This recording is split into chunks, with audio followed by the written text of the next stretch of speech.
out of the ordinary insights. Brought to you by Investex Specialist Bank.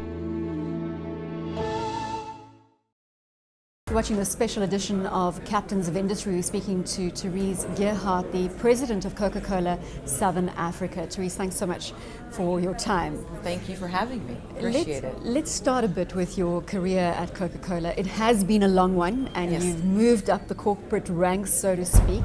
Has that been difficult? And I hate to throw it in right at the top, No, but that's being fine. a woman. No, it hasn't been difficult being a female. I think that, your career choices and challenges are the same for anybody, and you face them. And I'm fortunate enough to work for a company like Coca Cola, who has made gender diversity and diversity in general at the top of the radar screen for talent development and advancement. So I do benefit from being where I'm working. Yes. So what does it take to become president of a region within a global heavyweight like Coca-Cola? Company. I would say the biggest thing is the willingness to get yourself the right experiences. In the end, you want to make sure you're professionally prepared. So doing things like, I have managed Central America, I've managed big regions in the United States for my own preparation. And I do think if you're going to work for a global company and work for diverse cultures, our business is so local yet global that if you do those type of experiences, I'm also a marketing background. So having a functional expertise matched with the willingness to run a business in different parts of the world and experience is definitely key to having the good fortune I've gotten the honor to run Southern Business Unit as president. I don't want to throw too many stats at you about your company, but I believe Coca-Cola operates in 200 countries globally. You've got about 2,800 products across the board. And in terms of those countries, South Africa is one of the biggest contributors from a demand perspective. That's absolutely right. South Africa, with the population we have and the per capita incomes we have on any measure in the Coke system, is a top performing market for us and always has been. We're very fortunate that the consumers in South Africa love the brand and connect with Coca-Cola very closely. And we've been here actually this year 85 years. Since 1929? Yeah, 28 actually. Oh, is it 28? Yeah. So South Africa was the first country on the continent for Coke.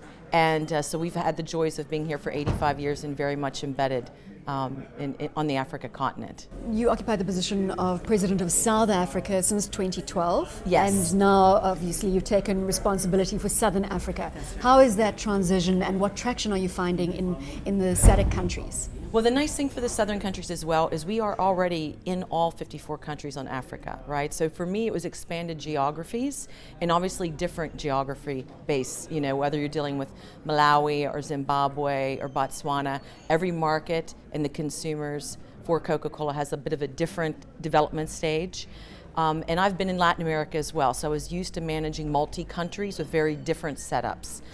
So I'm finding it exciting. And fun that South Africa we can export a lot of what we've learned here to help accelerate where we're at in those markets as well. So it's You talk about your Latin American experience. Yeah. Often we get investors comparing emerging markets. How do you feel Latin America differs to the Africa opportunity?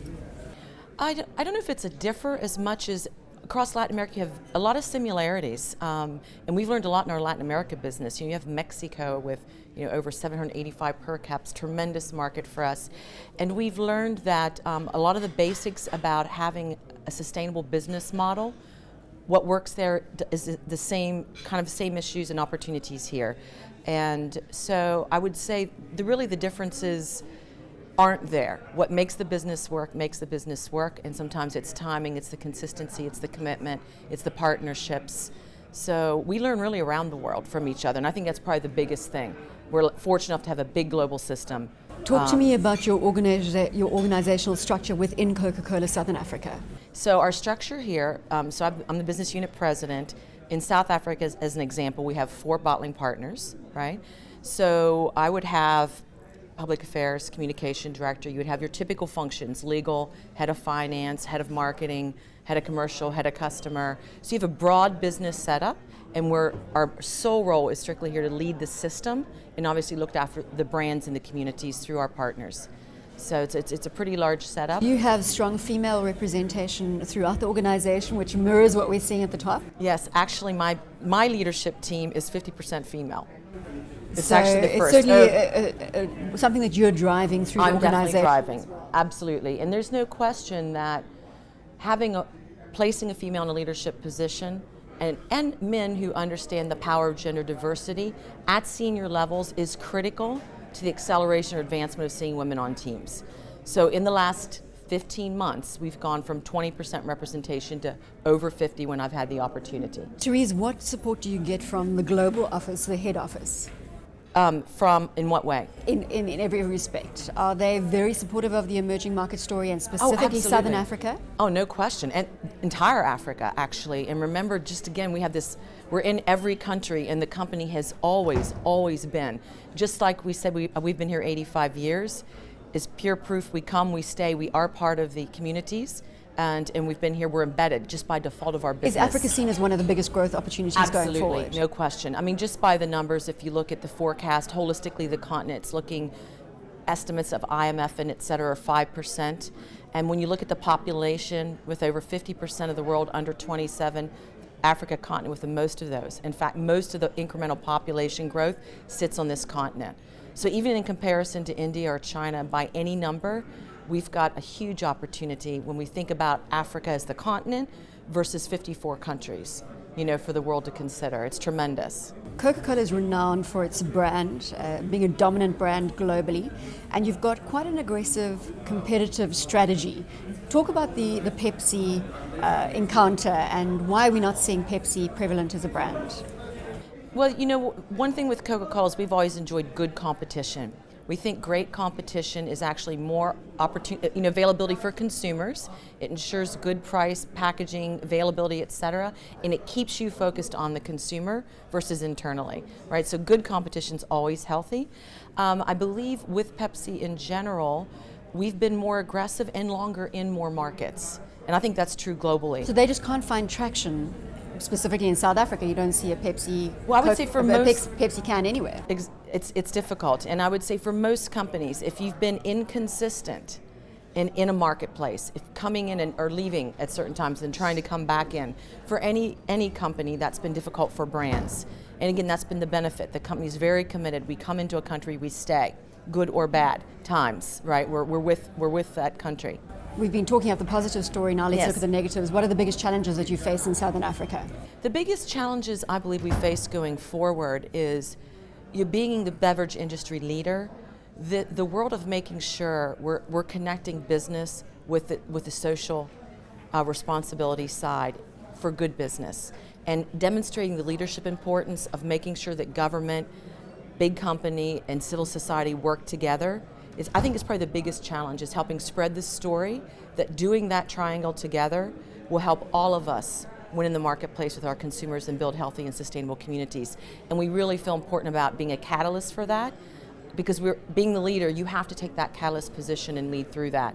So I think doing that consistently and getting that message out is one of our biggest challenges. Let's pause there on the social issues absolutely. And nutritional value, because don't worry. Coca-Cola obviously comes under fire for Coke, absolutely. the product specific, the sugar content, and nutritionalists globally may take exception to that and say this is not the way forward when it comes to nutritional value. Nutrition, exactly. So obviously one of the things, of course our points always are hydration is absolutely critical.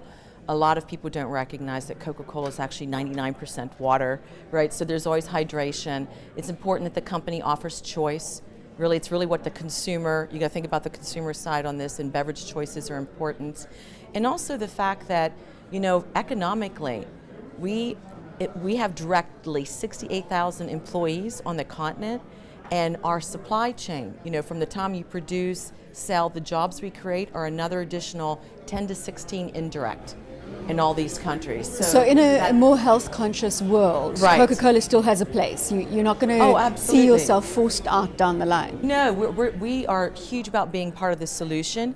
In fact, yesterday was our 127th year birthday, and we announced globally the commitment we're making on wellness. And we really pushed 4 points. Number one, we'll have caloric information on the front of all packages worldwide. We'll offer zero and low-calorie products in every country we're in. We actually commit to physical activity in every market, activity programs. So we've really voiced we've been doing these things, but it's becoming important to be a proactive voice, to also say there's good solutions to be created, and only working together will we get to the right solutions. Do you think that the traditional Coca-Cola product will be dwarfed by the likes of Coke Zero, Coke Light down the line, or is that not a... No, I don't believe so at all, because again, every beverage offers great hydration, and it's really in the end of the day about balancing. We talk a lot about balancing caloric intake and outtake, right? So it's about choices every day, and making sure that parents are educated and understand the choices that they're making for their children and being a part of that education process. But we're definitely more about helping understand choice, caloric intake, outtake, the importance of physical activity in a good balanced diet, and not allowing it being about one item, because in the end it's a collective solution. Can we talk now about your leadership style, and how do you define it? I define my leadership style as what I would really call human leadership, genuine leadership. I definitely am someone that believes you lead with your people, through your people, and that the more you're yourself in the way that you lead, the more you'll have and inspire people to follow. So if I had to word my leadership style, it's definitely more about demonstrating, role modeling the right behaviors and the values you believe in, and demonstrating them through your actions every day, consistently.